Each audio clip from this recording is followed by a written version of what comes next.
Hello and welcome to Future Punk, our series on the future seen from a punkish perspective. The title, I mean, if you Google it, you will not find much about it because it is a word that I literally made up. Actually, to be fair, it was not only me. It came up in a conversation between my colleague Aaron Sherwood and myself when we discussed how to name this class. So, what are we looking at?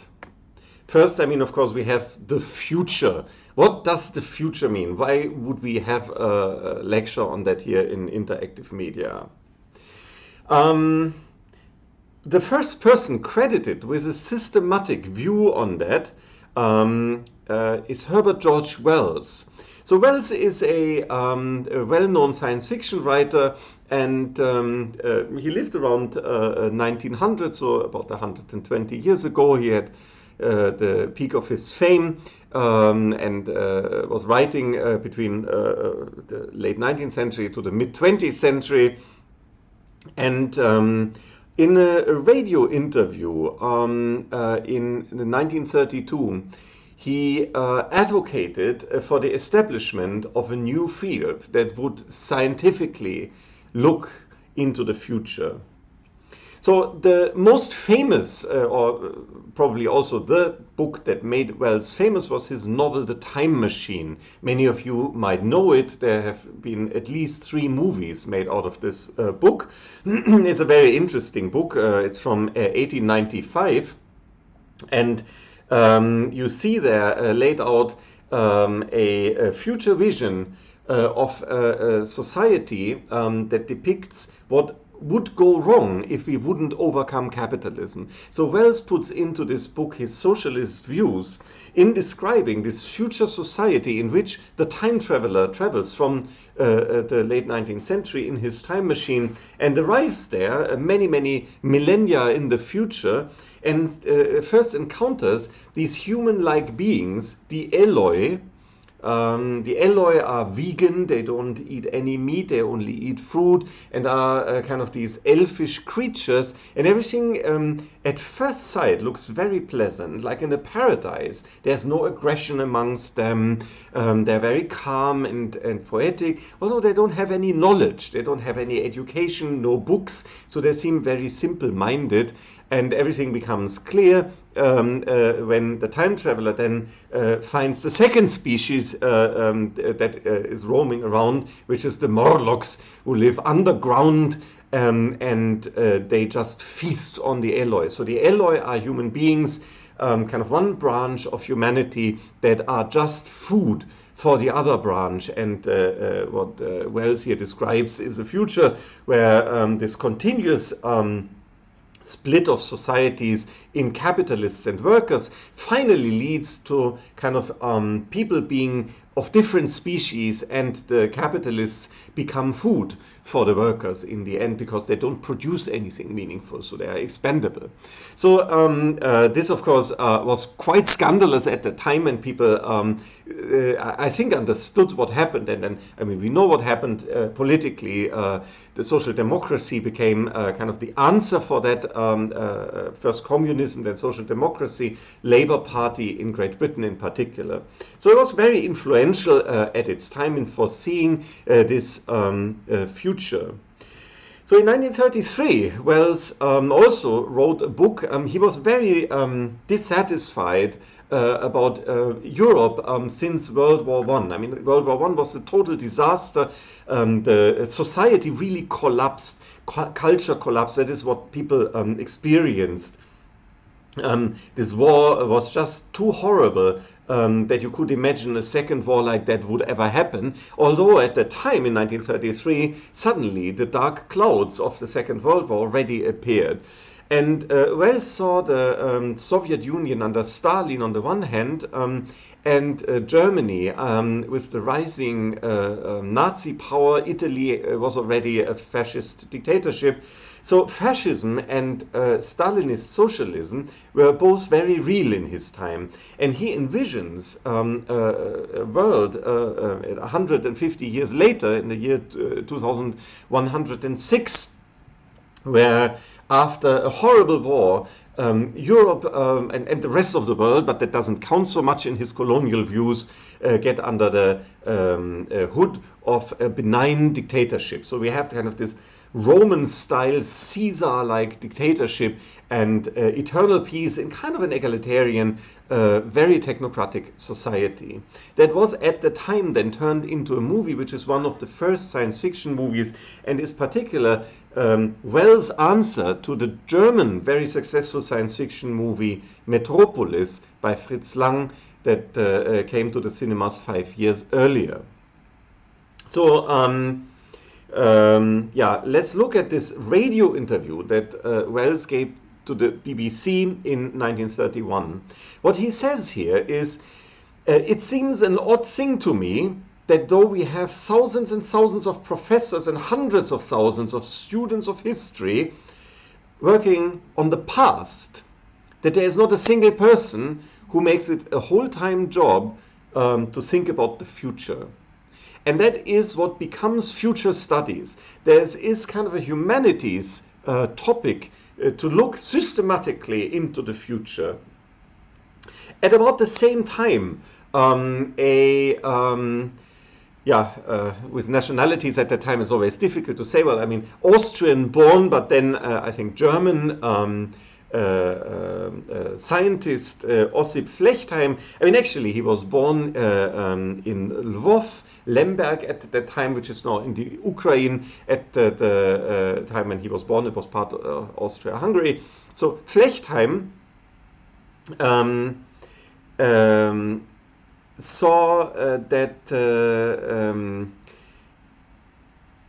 looking into the future, it would be necessary to leave out ideologies and have that kind of in a cold study-like way. So it's basically the same what Wells describes here. So Flechtheim calls it futurologie, which in English then futurology, or in French futurologie becomes the leading term.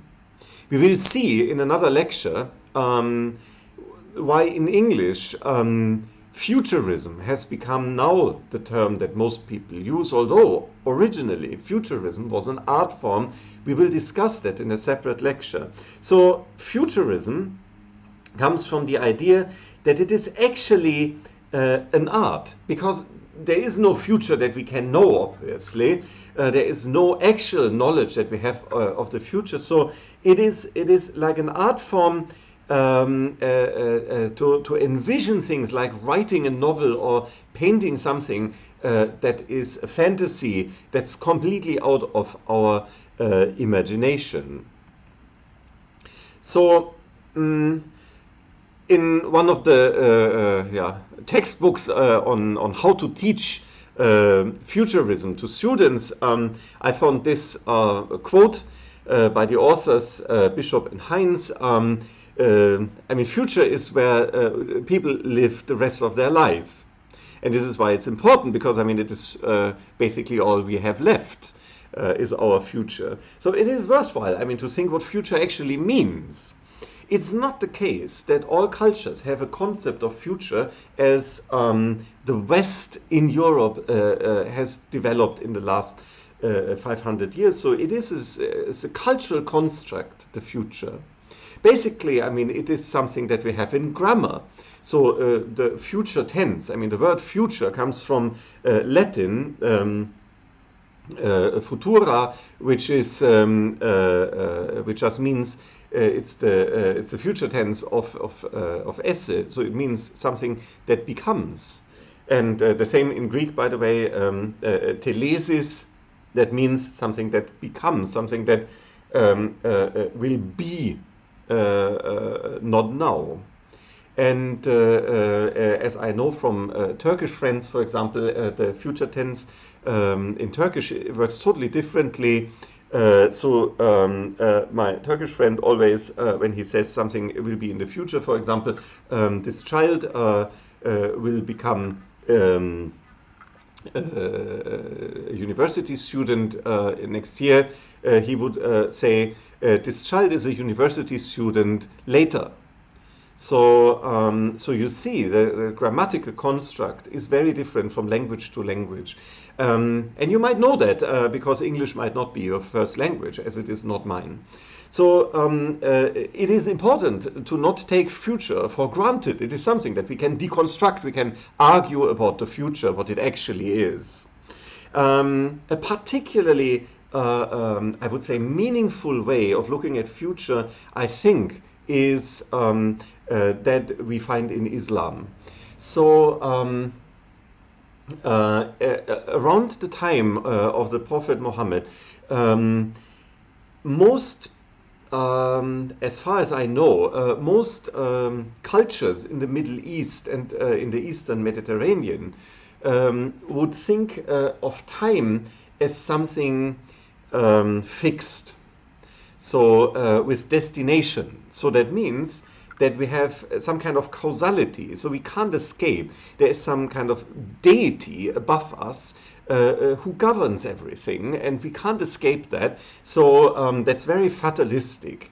In a future like that, of course, we don't need future studies, because what we do doesn't actually matter much. I mean, we can do our religious duties, but after we die, come to paradise or whatever, get redemption. But we can't influence the world. And in Islam, that radically changes. The Islamic view, as far as I know, I'm absolutely no expert in that, and please excuse that I claim here knowledge. It's just, I think, so interesting that I would point it out to you to look into that yourself, or to tell me if you know more about that. So as I see, there is this imperative, kun fayakun, be, and then it is. And that is, of course, totally the opposite of thinking that everything is already fixed. Because there is a decision to be made. And what I read in, for example, the Islamic philosopher Abu Ibn Arabi, lived in the golden age of Islamic philosophy about 1,000 years or so ago in Andalus, so in today's Spain. So Ibn Arabi deconstructs or philosophizes about the Quranic ideas of time, that he says that is connected with the idea of atomism. That's the idea of that the world is built from very small little parts, and the Almighty God can at every instance just do with these parts as it pleases, as he pleases. And so by that, there is no causality, and it is just, it's just the mercy of God by which the world makes sense. So by the mercy of God, we can conceive logic in the world. We can experience the world as something meaningful and can make sense of our own actions in the world. And I think this is really a very interesting thought. It is connected a bit to the church father of the Catholic Church, Saint Augustine, who lived around 350 in North Africa. Saint Augustine philosophizes in the same way, that the world is inherently built that we can make sense of it, because otherwise, I mean, how can we be kind of the image of God on earth if we couldn't see the earth in the same way that God wants us to see it? So, but I think the ideas of Ibn Arabi are even deeper. By that, he completely stands in opposition to the Platonic idea that all time is already there, and what we can do is only experience kind of the image of the time in our presence. So that is a bit the fatalistic view. All time is created at the same moment and is eternal. Or the Aristotelian view that time is totally mechanical. So there is the beginning with the so-called demiurge, that is the unmoved mover, that is kind of the first existence or God who sets in motion the world, and then it runs in chains of causality, but everything from that moment on is just the logic of physics. So that again doesn't leave any space for free will. While the atomist perspective that Ibn Arabi describes in Islam, there is free will. There is a future for which we can take action. So, and just to stay in the etymology, the word for future in Arabic, as I know, is mustaqbal, which means that you face something and or something is coming towards us. And a student of mine told me once that for him it is the metaphor, the falcon that you send out, and the falcon sees what's lying ahead and then comes back to you. And if you could communicate to the falcon, you would know what is coming. And I think this is a very beautiful idea, a metaphor of what we want to do. We want to send out our falcons and see what is to come. And since we can't speak the language of the falcon, we have to imagine what will come. So one of the, I would say, most interesting voices to listen to about the future is Bruce Sterling. So Bruce Sterling, since the 1980s, has been a very successful science fiction writer. He conceived the genre of cyberpunk together with Rudy Rucker. We'll come to that later. And a couple of years ago, Bruce Sterling in an interview said the following: so the future is kind of a history that hasn't happened yet. So it is like history, as Herbert George Wells said. So it is history, but it is kind of the history that we would see in hindsight once we are through it. And by that we could also think of the history as, in a way, the same, because we are not there. We are not in the past. We have to understand history as storytelling, in a way, as the future has not happened yet. So it is the history that we make up. So the history that hasn't happened yet. And if you think like 20 years ahead, which is a good long time, there will probably some big black swan discontinuities. So we will look into the black swan in a few minutes. And that made all our ideas of the future that we have now pretty silly. Like if guys in 1938 trying to outguess 1958 in the style of Norman Bel Geddes.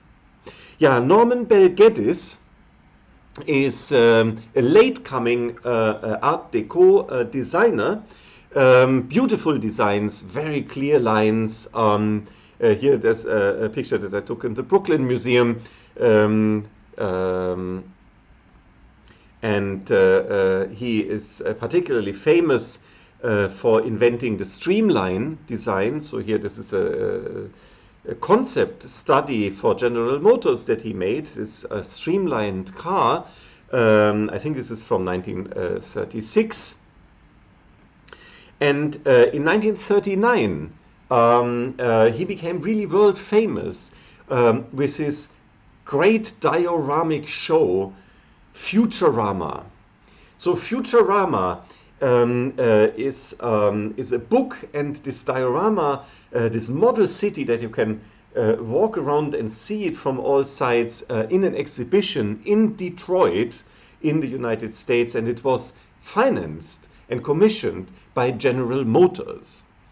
So General Motors is the largest of the three dominant car brands at that time. So it's General Motors, Ford, and Chrysler, the Detroit Three, which dominate the world's automotive market, which is at that time already one of the largest industries in the world.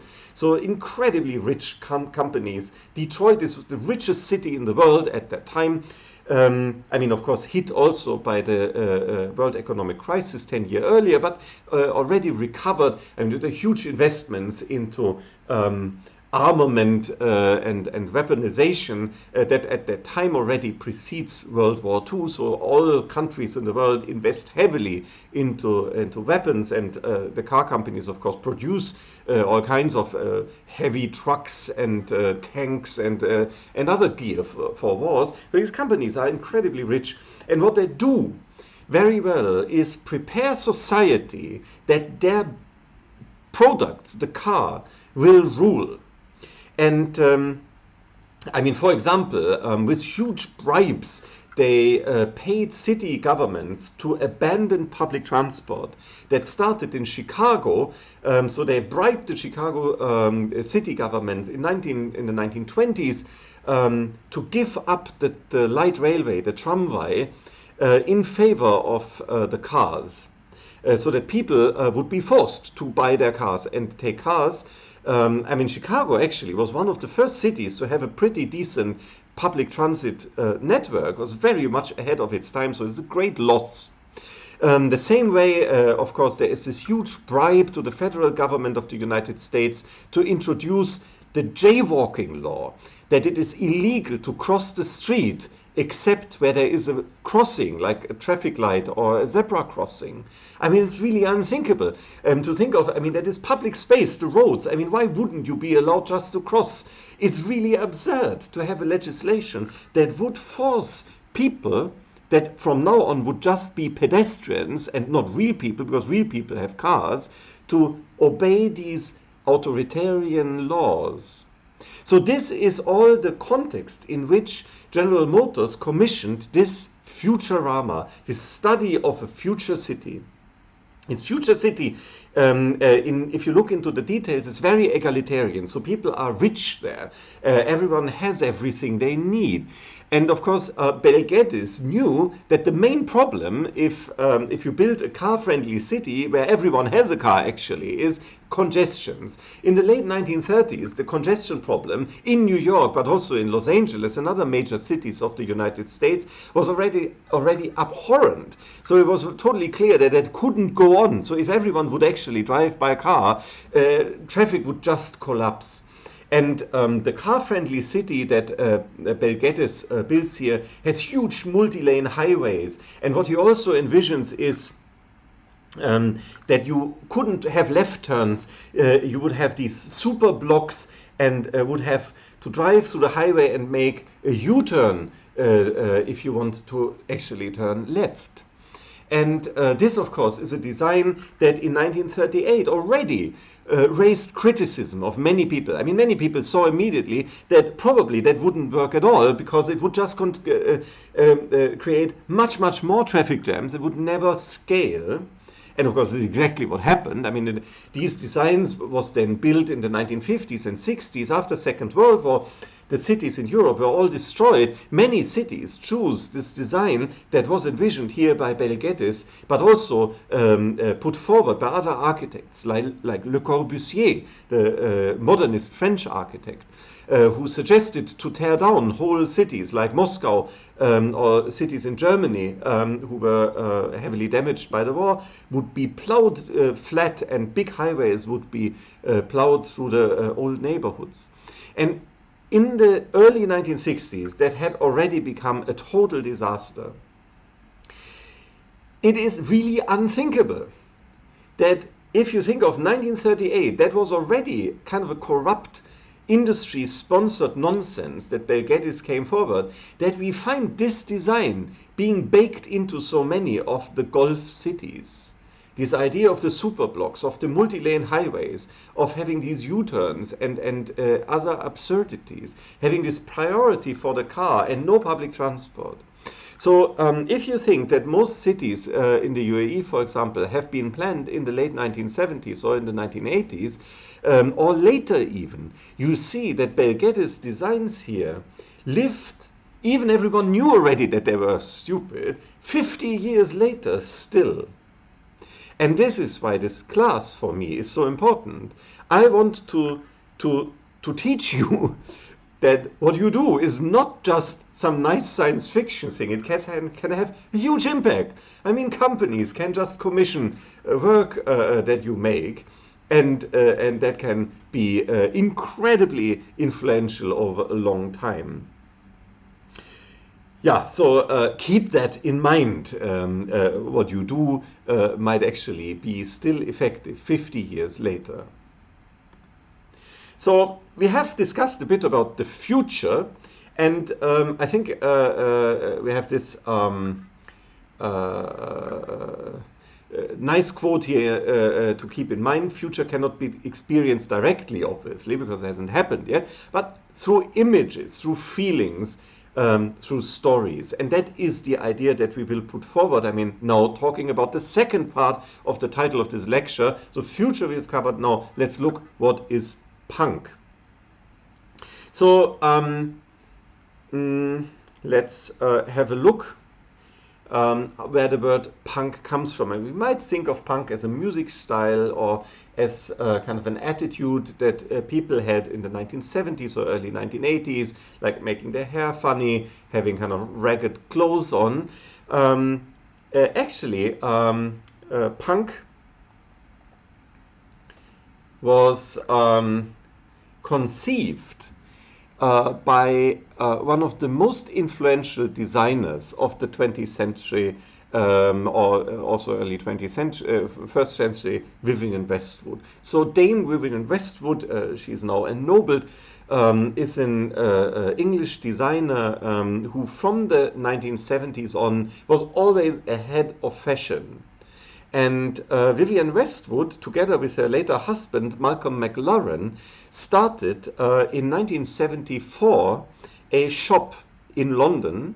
London at the time was quite, I mean, in disarray economically, so they could just afford to rent a shop. Now it would be much more difficult to do a thing like that. They didn't have much money, but at that time, I mean, rent was cheap, so they would rent this shop and call it Sex, which of course, at that time, it would even be difficult today, I would say. But I mean, 50 years ago, that was really scandalous. And the clothes that you would find in the shop Sex, so here you see the storefront, and here you see Vivienne and Malcolm. The clothes that they would produce would be totally out of range for most people. It was clothes that were put together by junk, by textile remains that the designer would scrape together. That would be, for example, dress shirts where you would stencil slogans on. That would be t-shirts with felt pen writing on it. And if you look at this wristband here, that's the very famous way of using bolts in leather, like you would have maybe in a collar band for a dog. So the punk fashion immediately caught the fascination of outsiders, of people interested in edgy fashion things, and a whole culture around it started. And then one of the shop assistants of Vivienne Westwood was kind of an agreeable musician, and so Malcolm McLaren convinced him to get a few other of his music colleagues together and have a music band, a music group dedicated to this shop. And that became the Sex Pistols, the first punk rock band that for 2 years was very successful and definitely one of the most influential music groups in the second half 20th century.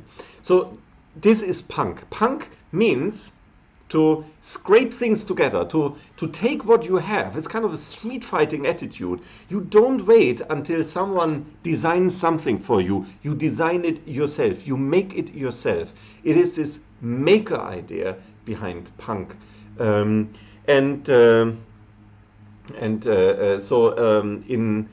in culture, we have a lot of punkish movements, like cyberpunk.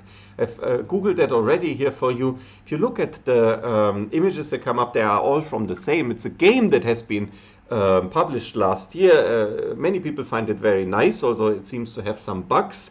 So if we scrape away the 2077, you see what cyberpunk imagery comes up. So the word cyberpunk was, as I mentioned, conceived by Bruce Sterling, and he thought of it as being cyber, I mean like the cyberspace, this word by William Gibson, the author of the science fiction novel Neuromancer. William Gibson is the most successful, I would say, cyberpunk author. In 1980, I think in 1980 or 1983, I forgot, he published this book, Neuromancer, that became super famous. And in Neuromancer, he describes people with their computers logging into a virtual world called cyberspace, the Matrix, which is actually pretty much the internet. And in a way, I mean, what William Gibson was describing in Neuromancer was on people's minds when they conceived the internet. So when the internet started, people said, let's make it like William Gibson described it.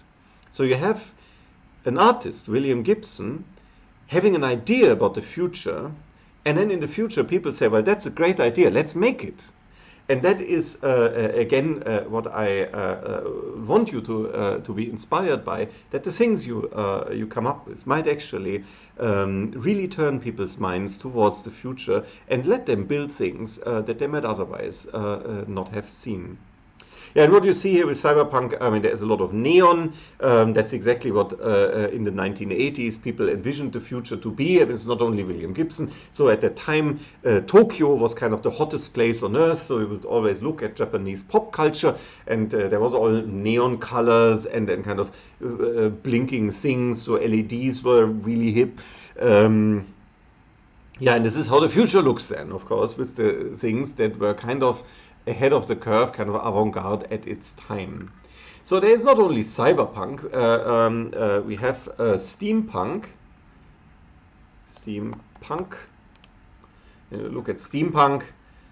Steampunk is kind of what you imagine the Victorian age, like the mid-19th century, like from 1850 to 1900, the time when steam was the major source of energy. If you think of that would have lasted a bit longer, or people would have come up with more technology in that style. So that's steampunk. Then we have, of course, dieselpunk. Same idea. You have kind of the combustion engine in the future. Futuristic, always Art Deco looking, because that was, of course, the high point of the diesel time. So that's diesel punk. It's always a bit retro, these punks. And then finally you have atom punk. Atom punk is the futuristic style of the 1950s, when nuclear energy seems such a promise. We'll certainly come to that at a later point. So you see all these 1950s visions of a nuclear-powered future. Much more recently, other punks emerged, like biopunk. So biopunk is when you think of a bio-future that has to do with a genetically modified organism, with synthetic biology that often runs out of hands, and then we have kind of horrible creatures, illnesses. One of the more famous novels here is Wind Up Girl, set in Bangkok around 100 years after most of the world's nutrition falls apart. So this biopunk, and my idea with future punk is, I mean, like, we take what the future studies, what futurism gives us, and rearrange it for our own purposes. We don't follow this corporate, this kind of academic model, but use it as an art form. So each epoch dreams the following one. This is Walter Benjamin's quote from Paris, Hauptstadt des 19. Jahrhunderts, Paris, the capital of the 19th century. So Benjamin was looking at this place in which the modern age was always avant-garde. That means always coming first before other places had it. And was looking at authors of that time that would write already in what later would be called science fiction, like Jules Verne, for example. Jules Verne, French author, well known for 20,000 Leagues Under the Sea, Around the World in 80 Days. So this is what makes steampunk actually, his steel elephant, these colonial British people in India having their gentlemanly adventures in a steam-driven all-terrain vehicle that is actually like an elephant robot walking through the jungle. All this kind of colonialist glamour that in the novels of Jules Verne are the stage for actually quite some sound scientific thinking. So Jules Verne would go into the library every day and would do hours of research, would look into all the scientific publications, look up engineering publications, so that he would know what the latest inventions would bring. So, for example, he would notice the invention of early submarines at that time. First in Germany, then in France, engineers were working like marine vessels that could stay under the sea level. Not ships, of course, because there was no engine yet invented that could really work. Because a steam engine, obviously, needs oxygen to burn the fuel. And that is, of course, not a good idea if you have only very limited resources. So you need something like electricity and battery-powered propulsion. And that is exactly what the submarine Nautilus in Jules Verne's novel 20,000 Leagues Under the Sea has. And also, like Herbert George Wells, he thinks in kind of these social questions.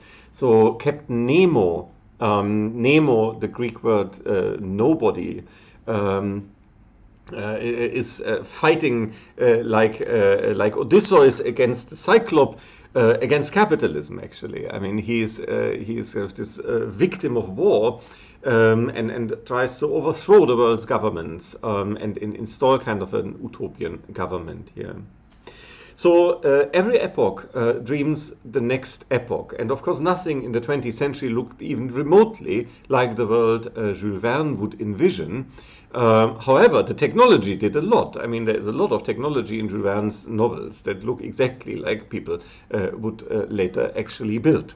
So this is the fascinating thing about these science fiction novels of their time, often envisioning the right things, but not the big picture, because the societies in Jules Verne's novels basically stay the same. It's the late 19th century, the struggle between the working class and the capitalists, between the bourgeoisie and the aristocracy, and so on. And colonialism, of course. Colonialism at its peak at that time. Let's work on dreaming up our own future here. And to do that right, over the whole course of the next 10 or so weeks, I want to introduce all kinds of tools and frameworks and ways of seeing things that we might use to come up with nice ideas.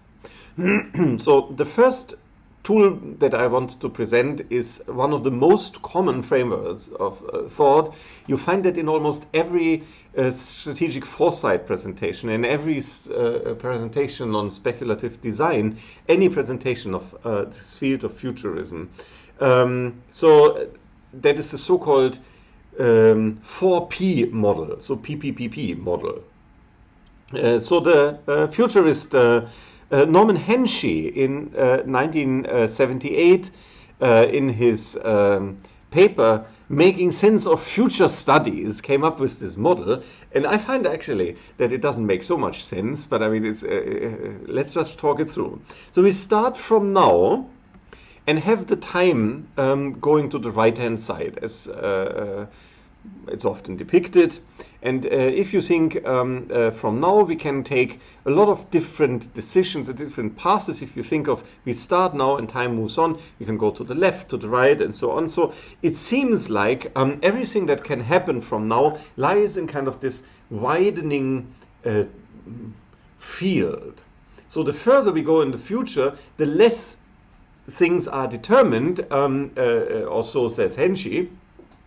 So the possible becomes even bigger, because in the next second, I mean, what is possible is very limited. So for example, I'm now here, I can't be 1,000 kilometers from here. But in 10 hours from now, I can easily be 1,000 kilometers from here. This is, I think, the logic behind that.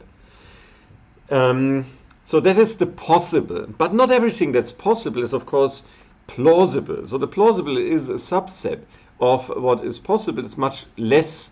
I mean, in theory, for example, in the next second, a meteoroid can hit Earth, and everybody dies, but that is not very plausible. I mean, we should discuss that. I mean, maybe it is more plausible than we think. But for Henshey's model that everyone here copies, let's just assume it is very unlikely. So, speaking of likelihood, within the plausible, I mean, things that are theoretically possible, but also, I mean, make somehow sense, we have the probable, the thing that we actually expect to happen. For example, we expect the temperatures in summer to be higher than in winter, at least in the northern hemisphere. So this is the probable. There's, of course, I mean, no necessity for that. I mean, there can be all kinds of irregularities. So the probable can be not materialize as we expect, but usually we have some kind of expectation, and that narrows the field even further. And now comes the big fallacy. Henshey says that between kind of the probable and the preferable, there is this cone of what we want, the preferable. That is what we would like to happen, and this is where we have agency. We can work to make that happen. And this is a really interesting thought, and you find that, I mean, even in otherwise critical books like the Speculative Everything by Anthony Dumm and Fiona Raby, a book that you have in the readings later. So why actually should it be like that and not more like that? That the preferable lies maybe, I mean, in the realm of the possible, otherwise it's just totally useless, but actually it might be at the fringe of what is possible. It might not be what is probable. I mean, like for example, people around 1800 might say, we want to abolish slavery. But at the time, although people wanted that, I mean, there was a lot of agency going on to end slavery. I mean, that didn't happen easily. So that is a good example that it was not at all probable. And for many people, it was not even plausible to do that, because most people were racist at the time in Europe and in the US, and would say, why would we? So even something that we today think, I mean, how could people even think that it was ever a good idea to be so horrible at its time? And even people found it preferable to change that. It was not at all within the possibility of people's agency, because so much was against it. And if you think of the American Civil War, for example, I mean, there was even wars fought to maintain the state. So I would say this is really, really important to think of what we want outside this model. Otherwise, we will always compromise and have what we want, only what we think is actually at hands. And that, I think, is really disappointing. And for this course, I really encourage you to give that up. I mean, just a bit of physics. I mean, what is behind this model is, of course, these light cones. That is an idea that follows from Einstein's theory of general relativity. So we have to know, and if every possible path that ray of light can take in the future is in this cone. So from now, if we send kind of a beacon, like a lighthouse, in all directions, and you would slice the future in these slices, the ball that these beacons form around us grows and grows and grows. So in this very abstract model, the so-called Minkowski model of space-time, the future is always in these cones, the so-called light cones. I actually still don't understand why I would ever come up with an analogy like that, other than it looks good on PowerPoint slides. But I mean, okay. I don't want to deprive you from having seen it. I would say, thinking ahead, my own life and the life of all the people that passed away in my life or so, I think that for most people, it's not at all a cone that gets wider and wider and has even more possibilities the further out you go, because at the end of your life, your possibilities just shrink. I mean, it is so far inevitable that we become old. We become less mobile, and I mean, if we don't die an early death, we have the senile age in front of us, and in the end we will die, which is the certain event. So this is how our future actually looks like. And many things in the world look like that. I mean, even the big picture of our solar system. I mean, at one point, the sun will just burn up all its fuel and then grow and become a red giant, and everything ends. And so, I mean, of course, there is quasi-religious beliefs in the singularity, that we might upload our minds into computers and send it out into the galaxy, and that might happen in like a few thousand years or so, but it is certainly not within our lifetimes. I think there is no way in that. We will talk about these eschatological, about these messianic ideas about the future in a few weeks. So that is the light cone thing, the 4P model. Another interesting toolbox that was introduced after 9/11, the terrorist attack on the World Trade Center in New York, goes as follows. So there are known knowns, things that we know. That's like, for example, having a database in which we look up things. So, and then there are things that we already know that we don't know. For example, I don't know which students I will have like in the fall, when now it is spring, or I don't know I don't know how the weather will be in 10 days from now, although I have quite some idea. And I think this is what we have usually in our idea about predictions. So we can make a weather forecast. So can I think, well, I mean, my students that I might have, at least in the more advanced classes, they will already be enrolled. So some of them I might know already. So this is the known unknowns. And then, of course, there are things that we don't know, but we don't even know that we don't know them. And the whole thing is kind of like a poetry, and it's kind of this total cynical, I mean, way of seeing the world of Donald Rumsfeld at that time, who was the Minister of Defense, the Secretary of Defense in the US. But his ontology of knowledge, I think, is quite an interesting one. And there has been a lot of thought given to these unknown unknowns. The most interesting theory, and you have that in the readings, was published by the Lebanese American philosopher and economist Nassim Taleb. So Nassim Taleb describes the black swan as a metaphor. So the black swan, here you see a picture in Windsor at the Thames, opposite side of Eton, where the famous college is. So the black swan, before 1780 or something like that, was unknown in Europe. No one knew that there was a black swan. And so if you would make kind of this, so that's Bertrand Russell's example for temporary logic. So if you would, in the, say like in around 1700, if you would make a same, like all birds, all swans are white, that would be a true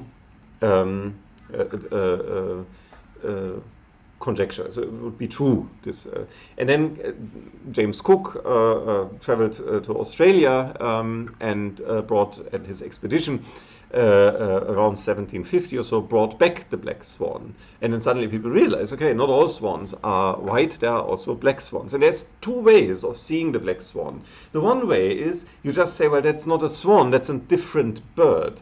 And the other is to update your model, so to say, well, probably it's not true that all swans are white. And what Nassim Taleb describes is that in the future, there is things that we just will never know. I mean, it's impossible to know things that we haven't experienced in the way that people in Europe didn't know if swans could have different colors. And I mean, you could also think of red swans or green swans or whatever, or brown swans, you name it. And the history his personal history that Taleb describes is that of growing up in Lebanon. Lebanon in the second half 20th century, thriving and rich country, very closely connected both to the Arab world and to Europe, with more than 1,000 years of peaceful living together of Muslims and Christians and Jews. So really, really like a model country. And then in the 1970s, suddenly everything falls apart. A horrible civil war starts, really the most horrible to that date, I think. I mean, like street fight in Beirut, everything falls apart, so many people die, and it goes on for more than 10 years. And Nassim Taleb, coming from a very privileged family, his grandfather is the Minister for Interior Affairs, for example, so one of the ruling families in Lebanon, and he describes how really no one believed what was going on. And I mean, after he, I think he buried like all his school friends, and he said, "Now I go. I don't want to live through that anymore." And he went to France and went to university there, and then later to the United States, where he became an incredibly successful investor. And how did he do that? He analyzed what went wrong in most people's mind in the Lebanese civil war. That is, that people didn't realize what was happening. They didn't believe what was happening. That was out of their expectations. And he thought, actually, that can happen anytime, everywhere. And so better be prepared for that. And he started a hedge fund where he would put money on extreme deviations from the expectations. So we would say, well, let's just assume that there will be a major stock exchange crash. And that happened soon after, actually. In 1987, shortly after he had prepared for that event, the worst stock exchange crash ever happened. And Nassim Taleb became incredibly rich by that. And there were several further of these events on which he successfully had betted and had hedged these events. And so he is now a star consultant for these events, these black swan events. The thing is, a black swan is an event that is characterized by three properties. It is extremely rare, but it has an extreme impact. So there are things that are extremely rare, but they don't matter. But a black swan event is extremely rare, but when it happens, it will change everything. And in retrospect, you find it totally predictable. You say, well, how could it be that no one saw that coming? But it is impossible to know it in advance. And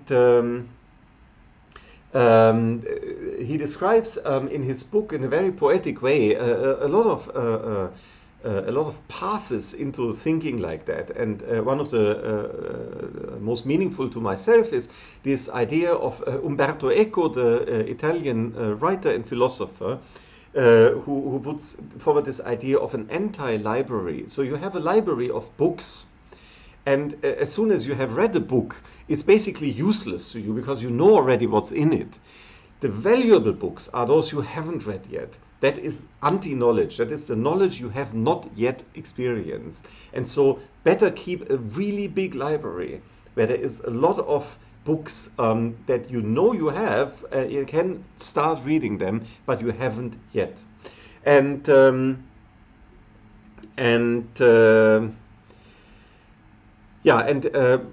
this preparedness, I think, is really an interesting mindset. I mean, of course, not just to cynically say, well, I told you so, but to play with these ideas. And in the reading, you will find a very dark and intense short story by the Russian science fiction author Fyodor Berezin. It's called Panama Cataclysm and has a very interesting story. So Fyodor Berezin was one of the most, I would say, popular science fiction authors in Russia over the last decades or so.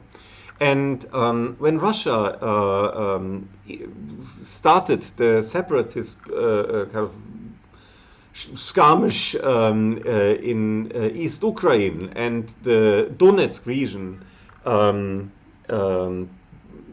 broke away, Berezin became part of the government there. So he changed his ink to guns and became very violent kind of insurgent in this breakaway war. So it's an interesting fate of his, and an interesting life that he built for himself. So and Bruce Sterling, at that time editor for the MIT Tech Review series 12 Tomorrows that comes out every year. It's always a collection of 12 science fiction short stories. He contacted Berezin and said, well, you are an interesting guy. I mean, maybe we should, for diversity matters. I mean, let's hear what you have to tell us. And Berezin sent back this, well-written and very, very dark and strong short novel. And he couldn't get paid because, of course, he was on the entity list of unwanted people in the US. I mean, being kind of this insurgent and terrorist. So unfortunately, in that year, I think it was 2016, the 12 Tomorrows were only 11 Tomorrows. But you find the link to the translated novel on Medium, and if you read it, you will see. I mean, the idea of the Black Swan here is that a terrorist blows up the Panama Canal. And although, I mean, of course, we know that it is theoretically possible, it is, of course, not useful to think, well, that might happen tomorrow. But we should at least think, well, but if it happened, what would happen then? What would the world after that look like? And this is what the Black Swan events are about. In the terminology of the swans, there is another form of event, the so-called gray swan events. The gray swan events are things that people have on their mind, but they are very unlikely. Like, for example, uh, the combination of bad events, like for example, that a fire breaks out and at the same time the road somehow is disturbed so that the fire brigade can't go through. Um, or that you think, I mean, like a tsunami happens. I mean, of course, or the Great Eight earthquake in Los Angeles, in San Francisco. I mean, everyone knows that will come at some time, and everyone takes some precautions for that. I mean, the buildings are fortified for that, but it's not useful to every morning wake up and think, what happens if it happens today? And this is called the gray swan. Yeah, and then. We have Zizek's joke on Rumsfeld here. The most dangerous things are things we don't know that we know them. The unknown knowns. I mean, that would be, of course, the fourth permutation. And these are called the pink flamingo. So the pink flamingo is a totally different kind of event. It is predictable, but it is ignored because of cognitive or social bias. It is something like, for example, COVID. So, I mean, everyone knows that pandemics like COVID happens. I mean, the Spanish flu, okay, that was long ago, but what about SARS? What about MERS? So there have been other events like that before, and everyone saw that coming, and the way I mean, the world was prepared for that. It was very poor. And it was not because it was very unlikely or not because people didn't know it would not come. It was just that people would repress the thought of it. And that is true for many things that are related with healthcare. There's, of course, other pink flamingos, like a climate crisis. I mean, everyone knows that the climate crisis hits us and gets worse every day. Somehow it's kind of, well, what shall we do? And so the obvious necessary is just avoid it. And that is called the pink flamingo. The famous futurist Peter Schwartz called pink flamingo an inevitable surprise. Inevitable surprises are like for example, if you don't pay a bill and you kind of just don't think about it because it's so unpleasant, and suddenly the bailiff rings at your doorbell and seizes your furniture. That is the pink flamingo event. So let's now exercise a bit of futurism with a concrete example: space. I think space always offers kind of enough space, literally, to think far ahead. This is a painting from the collection of the Deutsche Museum, the German museum. Deutsches Museum is this largest collection of technology, engineering, and science in the world, in Munich. And as a child, I would always go there and be there, I mean, almost every week. So this picture I find really intriguing, was commissioned by the Deutsche Museum by one of its painters, Wilhelm Kranz. And Kranz did these paintings for dioramas. You know, these background paintings, and then you have model figures in front of it, or sometimes also real life figures. It's called the diorama. You have this staged model of something that you want to show. And what Kranz painted here is a picture of the moon during a terrestrial solar eclipse. So on the Earth, people would see a solar eclipse, and this is how it would look like from the moon. And you know how the moon looks like and how incredibly accurate Kranz got it. I mean, that looks exactly how the photography 100 years later, almost, or 80 years later, would show us the surface of the moon. How does he actually do this? How did he know how the moon would look like? So, I mean, of course, I mean, he had scientific knowledge. He could construct what he wanted to paint because it was clear that the moon had to look like that because the science already told. This is not as well true for man-made things, human-made things that we send to space. So this picture is by Wernher von Braun. Wernher von Braun is the engineer who perfected the rocket motors, and he was a terrible Nazi. He built his rockets in the vaults of a mountain by slave work from the concentration camp to send bombs to London in particular. And in 1945, he defected to the United States that had already occupied parts of Germany and offered his services to the US. And he was brought over and became the initial figure in the US rocket program that later would then become NASA. And he was the lead engineer for the manned space program really until his death in 1977, I think. Very controversial figure. So von Braun, however, was, I think, a gifted designer.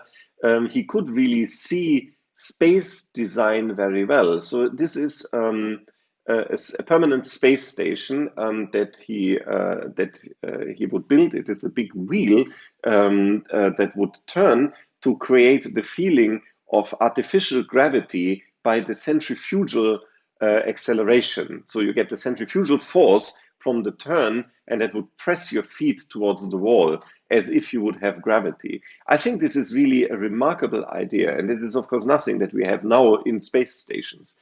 And so the space station design, I mean, after 60 years, is still rather conservative to what von Braun envisioned. And if you look at the International Space Station, and there is some similarities with it, like for example the vehicle approaching it to shuttle up and down the personnel, but the general design of the International Space Station is much less lofty than von Braun's idea. No artificial gravity. However, I mean, as Kranz with the painting of the moon, von Braun got one thing absolutely right, that is how the Earth would look like from space. In 1958, when he made this drawing and painting, he couldn't know that there was no space flight yet. We didn't have pictures from space. He would construct that out of his scientific knowledge. And that is important. I mean, if you think of the realms of speculative design, you can speculate how the spaceship will look like. You can't speculate how space will look like.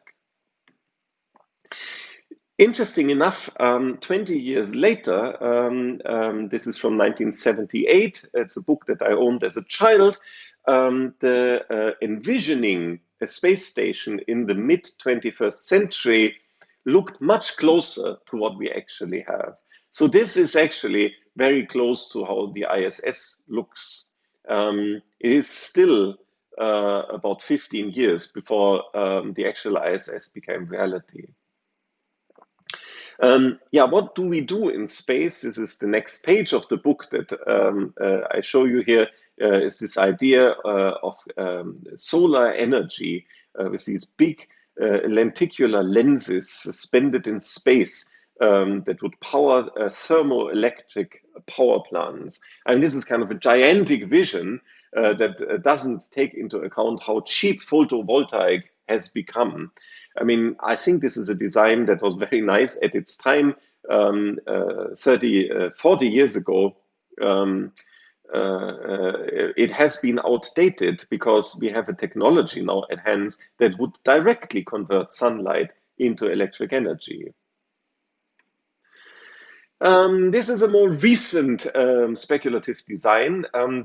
So Neal Stephenson, a science fiction writer who's always good for, I mean, very well thought through science fiction novels that have a sound engineering background, describes this future of the International Space Station being attached to an asteroid that people would catch at a close flyby. I mean, there's asteroids flying by the Earth in rather short distance. I mean, astronomically speaking, all the time, several times a year. And Neil Stephenson says, well, it's only a few years ahead, and we will be able to catch one of them and bring this asteroid into Earth orbit, and then use that to form the first base for space exploration, in particular asteroid mining.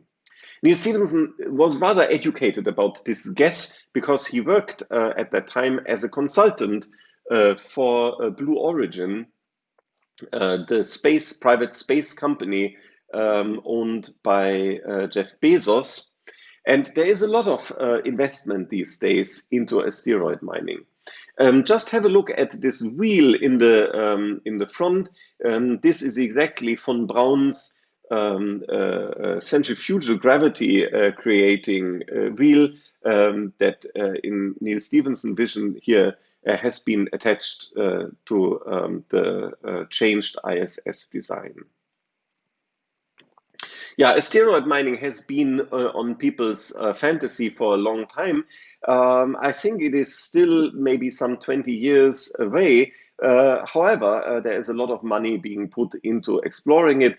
States are issuing all kinds of legislation. Actually, there is an international treaty, which is the so-called Outer Space Treaty, OST, that has been in place in the United Nations for more than 50 years now. It has been updated recently. So the Outer Space Treaty tells you, for example, that you can't own a celestial body, but you can exploit the minerals on it, which is really important. So you can't own the moon, but you can own the rocks on it. I mean, in thinking of the future of asteroid mining, I mean, there is such an abundance of asteroids. There's more asteroids in the solar system that people are around, and asteroids have, everything that we lack on Earth. There's all the rare metals. There's asteroids made basically from platinum and gold. Of course, this is kind of the gold rush of our days. This is what people hope to get hold of. I mean, as did the colonizers leaving Spain 500 years ago for their plunder of Latin America. And I mean, I think it is worthwhile to discuss in a design fiction future not only the technological greatness of these rocket inventions and think of how nice it will be to inhabit space and to get hold of the abundance that awaits us in space, but also think of exploitation, of how labor will actually be carried out in space and who will own these house-sized diamonds that float in the oceans of Neptune. I mean, that is just a scientific paper that I read a few months ago. So this depiction is, of course, very imaginative, but by no means mere fantasy. Science fiction, again, is very good in giving hints how to anticipate the gold rush. So in 1950, Robert Heinlein, who is, I think, one of the most influential science fiction writers in the mid-20th century, wrote this short story, The Man Who Sold the Moon. It is about a kind of a snake oil selling scammer who just invents that there is diamonds on the moon, and then he organizes so much money and investment and kind of tricks people into buying their lots on the moon. But in the end, it comes out that he put the diamonds on board of the spaceships already and planted them on the moon. So this scam is certainly something to await. And just going on, I mean, nothing is too far out to be not be dreamt of. I mean, this is a design, again, from a book that I owned as a child. It is a space elevator.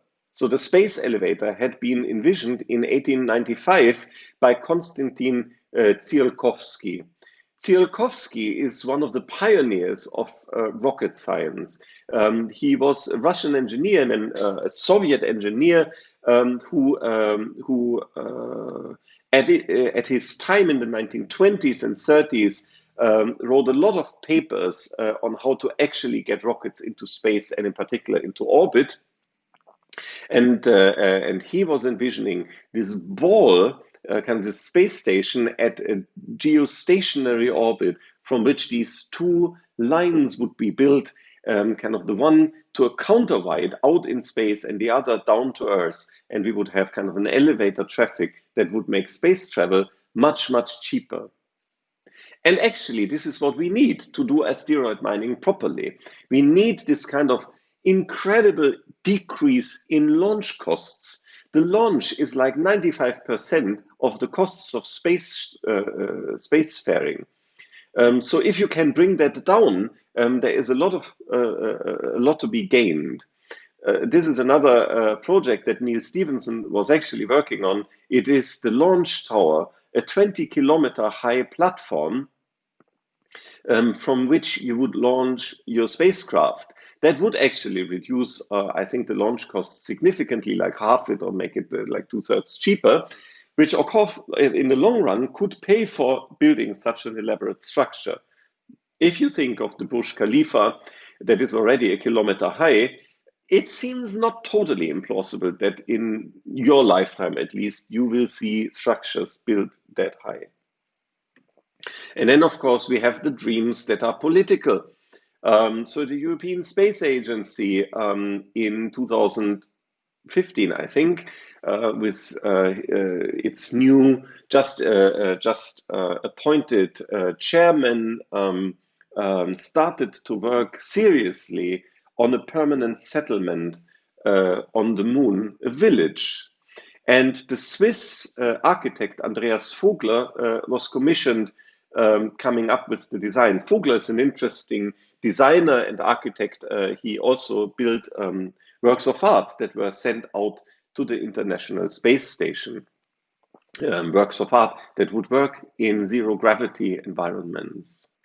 And of course, the designs that Vogler came up are as stunning and beautiful. I mean, these fuller spheres here that would all kind of look a bit like virus particles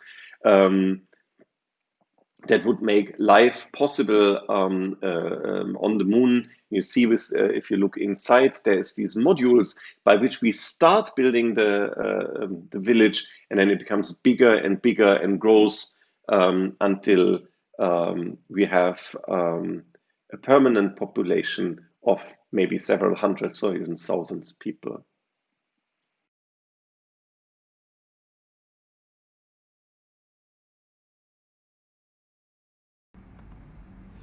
In the early 1980s, when I was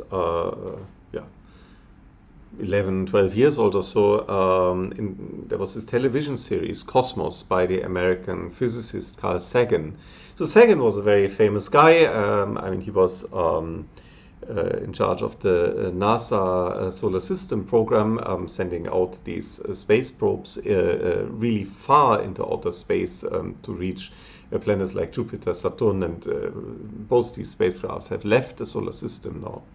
And in his series, he presented these designs for actual spacecraft that would be designed to leave the solar system and reach our neighboring stars many light years away.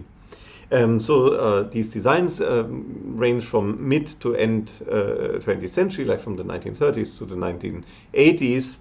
And I mean, they're really meant as they are. So here, for example, is the Daedalus design. Daedalus was this legendary Greek goldsmith and craftsperson who was put into the labyrinth so that he couldn't share his crafts with anyone else. And then with his son Icarus, he would build these beautiful wings made from wax, and then they would fly, but Icarus came too close to the sun, and then the wax would melt and he would fall to death. So Daedalus, of course, I mean, he was the master. He was able to stay afloat. So the ship is called after him. This designed by the British Interplanetary Society. So the British Interplanetary Society, I think, was founded in 1931. It was one of these think tanks where people really use futurism. I mean, they were really in the 1930s already dreaming ahead what would be necessary in infrastructure and technology to reach the stars. And this design here has a nuclear fusion rocket. Of course, in 1973 there was no nuclear fusion except the hydrogen bomb, so it was not controllable. There was only a big explosion. The idea is that it accelerates over 3 years to 12% of the speed of light, so really relativistic speeds, and then slows down the following years to finally reach Barnard's star, which is approximately 60 light years away. So Barnard's star is an interesting candidate for having planets that are Earth-like. Several have been detected already. To be an Earth-like planet, I mean, to have a chemistry possible that would sustain life as we know it, the planet should be in what's called the snowball ring around the star. That is the distance in which water could be liquid and solid. So where you have snow and not only ice or not only vapor. And so I think it was smart to think of Barnard's star as being interesting, and 50 years is not that long, it's 2 generations. So people who were children when that flies away would be in their late adult life when it finally arrives, but then it would take, of course, another 6 years for the information to come back. The dimension is approximately 200 meters long. So it was not the first project to think of nuclear energy to propel it. Here left to it is the design Orion. So that is run by bomb explosions. So that has been in people's minds for a while. I mean, long before it was possible to have this controlled explosion in a rocket motor. The Russian engineer Nikolai Kibalchin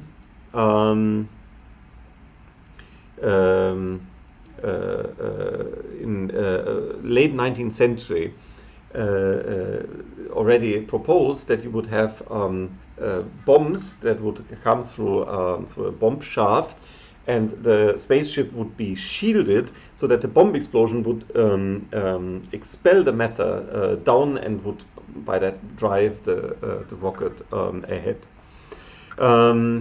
The science fiction writer Robert Heinlein, we have seen The Man Who Sold the Moon from his hand. He, in his short novel Blow-Ups Happen in 1940, was describing nuclear explosion to drive the ship. And from this atomic bombs driving a spaceship, Project Orion took its inspiration. So the project team on Orion were Stanislav Ulam and Theodore Taylor, both of whom were working on the Manhattan Project, on developing the atomic bomb, which was kind of the elite group of physicists in that time, in the West at least, in Second World War. I mean, people thought that that Germany was having physicists like Werner Heisenberg working on nuclear fission, or Otto Hahn, who actually discovered nuclear fission, would be close to developing a nuclear bomb. So the US put a lot of effort, the so-called Manhattan Project. It's one of the largest ever taken scientific efforts. Like 10,000 people were working at that project at the time in a very secret laboratory in New Mexico, in the mountain, hidden there, and would actually succeed and build these bombs that then, under the government of President Truman, were actually dropped on Japan. Yeah, so in the 1960s, Ulam and Taylor, who both became very much opposed to nuclear weapons, together with the famous physicist Freeman Dyson, came up with this. So the idea is that instead of using nuclear bombs as weapons, we use it as fuel for rockets that would be assembled in space, and then, I mean, far enough from the Earth that the radioactive particle would not fall back on Earth. We would have this succession of nuclear explosion behind the ship, behind the spacecraft. And that's actually, that was discussed in a very serious way. That was a project that was pursued by NASA. And it was given up also for various reasons. I mean, probably it would not have been possible to get that through politically, and at that time, with all the horrible knowledge that people had and the fear of atomic weapons, which is very understandable, and in particular because there was a nuclear treaty between the United States and the Soviet Union that would prohibit any kind of nuclear explosions like that. So you could not even start working on that, and that was just given up. I remember that Carl Sagan was quite angry about that. He said, now we have the nuclear weapons, and what shall we do with that? I mean, we can't just let them lie around. Better we use it to drive a spacecraft. But that is not how history works. Yeah, and the third of the three, Freeman Dyson, is also a very interesting character. I mean, he was an influential mathematician in number theory, great contribution, a physicist in quantum field theory. His daughter, Esther Dyson, is an influential venture capitalist and strategy planner with her idea of Business 2.0. Also a thinker who shaped the first internet economy in the 1990s. So Dyson, by the way, died in 2020, early on. It was of high age already. In the 1960s, Dyson became particularly famous to a broader or popular audience with his speculative design suggestions. One is here in a painting by John Lombard that is the so-called Dyson tree. So Dyson thought of having these genetically modified plants that could grow inside the comet. Comets are very rich in water and minerals, so plants could grow there, and while the comet is close to the sun, could develop branches and then structures that would even make the comet livable. And then here we see two of these gigantic Dyson trees, or a bunch more closer to Saturn, so in the outer solar system. And another, I mean, even more esoteric idea by Freeman Dyson is the so-called Dyson sphere. So the idea here is that we start, while the Earth is rotating around the Sun, we start dropping artificial celestial bodies behind, like maybe that's catched asteroids or so, and we build kind of this ring of asteroid pearls around that rotates the Sun together with the Earth, and then we tilt it a bit, and then a second ring and a third, and so on, until we have a full sphere. It's not as dense as a planet, but this is like a mist that surrounds the Sun and catches all the energy of the Sun, so all the high energy particles, so that from outside it only radiates the heat off. I mean, it has to reach heat equilibrium at some point, so it heats, but the particles that radiate out are of very low energy. They're infrared heat particles only, and with this infinite amount of energy, humanity becomes kind of this total superpower.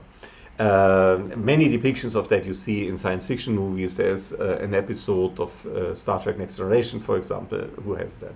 So you see, I mean, this space chapter leads quite far out. I mean, starting with the closer celestial bodies like the moon, and then catching asteroids and having all kinds of businesses there, and driving to the stars until we really build a sphere as big as our solar system. And this is what we want to do in our class. So week 3 and 4, so 2 weeks from now, we will look at speculative design. That is kind of the the nitty-gritty of futurism and strategic foresight.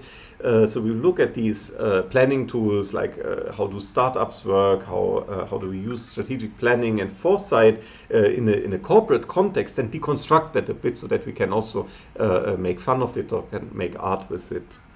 So, and this, of course, as was today, is very heavy on, I would say, dead white men. I mean, or at least elderly white men.